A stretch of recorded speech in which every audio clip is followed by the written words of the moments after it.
Hey, what's up? John Sonmez from simpleprogrammer.com. So I got a question from my favorite question asker. He asks such good questions, you all. And I just did if you haven't joined the Facebook group, by the way, you can get in through Patreon. If you just do a $5 a month pledge, you can sign up here, of course. And Tom, who I'm about to answer his question here, is on there, and he's helped create a lot of these videos because he's asked a lot of really good questions, some of them anonymous and some of them using his name. So anyway, so this question I think can I don't think it needs to be anonymous, but I thought this was a good question because this is something that I think a lot of people consider. So Tom asks, he says, "Hey John, so I've created 6 courses on Udemy and around 25 YouTube videos in my spare time since the beginning of March. Your recent post has motivated me quite a bit to continue to make them. I just launched my most recent one on Thursday at night while I work full-time and go to college for 2 courses. I'm determined to get out of this financial scenario, as I told you before." So that's awesome. See how hard Tom is working. This is, he's going to make it. Anytime I see someone that is doing that, he's working full time, he's going to college, he is producing this stuff on the side. That's a formula for success here. He says, "My question in regards to your recent post on email is actually about where you said you did this while living in an 800 square foot apartment with a baby. I know you recently made a big move, and I'm kind of like you, where I've lived all over the US / world, for that matter, while in the Marines." And so actually, for those of you that want to know, I've actually lived as an adult in 10 different locations. So I've moved 10 times, and sometimes there's damn helicopters outside your window. Really? Well, I'm trying to record a video? Come on, really, a helicopter? Okay, we can be calm about the helicopter. So 10 different places. Let's see, from starting off really in Boise, Idaho, to Santa Monica, to Phoenix, Arizona, to Florida, to New Jersey, back down to Florida, back to Boise, Idaho, and then back to Florida, and then finally here in San Diego, and then moved multiple places in Boise and a couple of places in Tampa, Florida. So anyway, I'm getting too distracted here. My wife and I are beginning to finally save some money up for our first place and getting out of our $30K debt while we worked our butts off for the last 2.5 years. Awesome. I was wondering what your thoughts were on purchasing a small home / apartment, and in the future upgrading if we see fit, in comparison to trying to purchase a dream home that will likely include a mortgage. Some info. We live well below our means and have been for a while now while paying off debt. I just got a new job, as I mentioned to you before. We currently live in an apartment and have no kids. We won't even try to have children until we're in a better financial situation.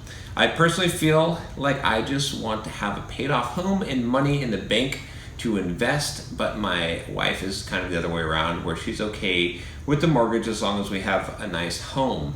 I know you're probably busy with the big launch, but I'd love to hear your thoughts if you have time. Thanks a ton. So Tom, always have time for you, bud. So here's the thing. What the hell? Just random. All right, so here's the thing. I'm gonna try and focus. ADHD. Look, there's a squirrel. So I was gonna do a video about homes in general. Here's the thing. This is what it comes down to. Is having moved so much. First of all, you're never gonna find your dream home. Let's start with that. At least you're not gonna know yet. If you think that you're going to find your dream home and you're going to buy it and you're going to get this huge mortgage, you're going to be sorely disappointed, because I've jumped around a lot of houses. We still haven't found quote the dream home. I mean, eventually quote will, but the thing is, this is not a pursuit you should be pursuing at this point in your life, especially if you just got out of debt. You don't want to get in more debt. That's crazy. And I think just in general that homes, like a nice home, is an extremely overvalued thing. So you're probably familiar with, I think I've mentioned before, the term of hedonistic adaptation, which is basically, it's this, it's you get a new car, right?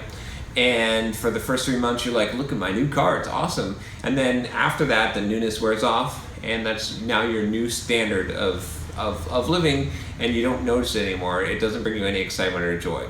The same thing pretty much happens with just about any possession that we get, with any kind of status we get. Remember when you thought that making $10 an hour was a lot, and then you got your first job at $20 an hour, and then pretty soon that became your base, and however far you climb the tree, you'll eventually adapt hedonistically. So why am I saying this? Because you're going to pay the mortgage forever. Well, not forever, but for 30 years, for a long time, right? And it's going to be a lot if you buy an expensive home, but you will only really enjoy the expensive home for a short period of time. So it's the kind of a reverse arbitrage situation. It's bad news for you. It's not going to be something that is a good investment that you're going to get the value, the joy out of. There's really not much. There's a lot of things that have a lot of high utility, right, in life. Having good tools for a job, right, having a good computer, things like that. Depending on what you're doing, right, in your profession, good tools.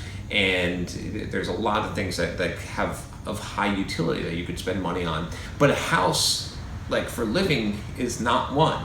Because, my advice would be that you want to keep that cost as low as possible. If you could buy a house cash and live in that house, especially if it's just you and your wife, yeah, it's not going to be the dream house. Yeah, it's going to kind of suck. But it's going to accelerate you so much further in life, right? Now, it depends on where you get to a different point. There's a sliding scale here, because you don't ever want to be penny wise and pound foolish, right? But here's the thing. Let's try to get some real numbers here. Let's say that you could rent an apartment for $800 a month, or you could buy a small house that maybe you could pay off, or would have a tiny mortgage, maybe around the same that you're renting, $800 a month. Or you could buy a dream house, and it might have a mortgage of like $2,000 to $3,000 a month.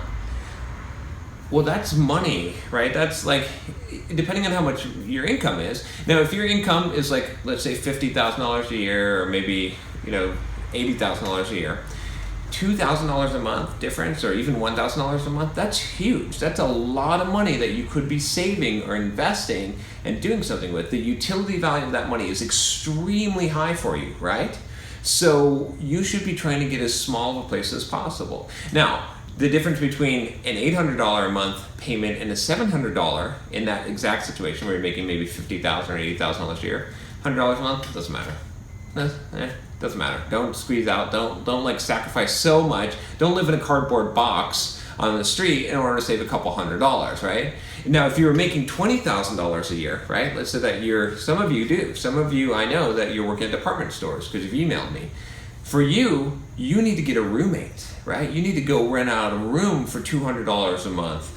And for you, the difference between paying $400 a month for rent, or $500 and $200 is huge. It's ridiculous, right? That's a lot of money. That the utility value on that is extremely high, right? So I think you can see where I'm going with this, right? If you get to the point where you're making like $200,000 a year, $300,000 a year, you got passive income, then who cares? Then the difference between paying $800 a month to live, or $2 or $3 for a mortgage, so small, so inconsequential that it doesn't actually matter. So then, buy your dream house. Then buy a $500,000 house, or an $800,000 house, or even perhaps $1 million house if you're making. I think that the utility value of money, where it would probably make sense to buy $1 million house, would be if you're making around $400,000 a year. A lot of people who are making a lot less than that will buy $1 million house, but they're wasting money. They could be utilizing that money in a much better way for investments, for a better quality of life. They could spend that money and have a higher utility value. So it all depends, right? This is where that sliding scale goes. And I'll speak from experience, because I've been on every single side of this, right? I have made a very small amount of money and have actually, had a roommate and shared room. I have, and my wife have slept on the floor on a mattress to save money, to living in a smaller space and not buying furniture and buying IKEA furniture. And I've lived, where I'm at now. I mean, this is an expensive house. This is a, $700,000, $800,000 house, and it's in San Diego and it's on the beach. But the utility value, like, I don't care about saving a couple $1,000s because it doesn't matter. It doesn't make much of a difference at this point, right? If I did this like 3 or 4 years ago or 5 years ago, I would be stupid. I would have set myself. I would not be here today. I would have set myself backwards, right? So it depends. But at the same time, I'm not buying a $5 million house. Some people with my income might buy a $5 million house. But I feel like it would be stupid to do because the utility value of my income is higher, right, to use it in other places. So long answer, but I think you can kind of extrapolate from this. Wherever you're at, I kind of wanted to take your question and make it applicable to anyone, right? So wherever you're at, you got to look and see what is the utility value, right? And can I make a short-term sacrifice play in order to have a higher utility value of the money that I have currently and utilize that to set up myself for the future later. What you never want to do is handicap yourself and get into a spot where you've committed yourself to some kind of debt obligation or some kind of situation that is going to ensure that you are always behind, right? If you've been in debt and you've been in debt, you know what that's like. That's slavery. You don't want to put yourself into that. So have freedom, and the more that you're willing to sacrifice, that makes sense within that utility value. Again, this is not being, we don't want to be penny wise and pound foolish, because that would be stupid, right? We don't want to sit, we don't want to cut coupons, right? That's dumb. You can see my video on the $5 rule, right? I'm implementing that rule because at some point you're like, my time is valuable. I don't want to try to squeeze every penny out of a situation. So it's like I'm squeezing every minute out of this video. All right, that's it. That's all I got to say about that. If you like this video, subscribe to the channel. If you want more tips like this, subscribe to the channel. And if you found value from this and you would like to join the Simple Programmer community, $5 will get you into the Facebook group. Just check out the Patreon page. I've got a whole bunch of rewards and a whole bunch of awesome stuff. This channel is now supported by patrons like yourself. So anyway, that's all I got to say about that. I will talk to you next time.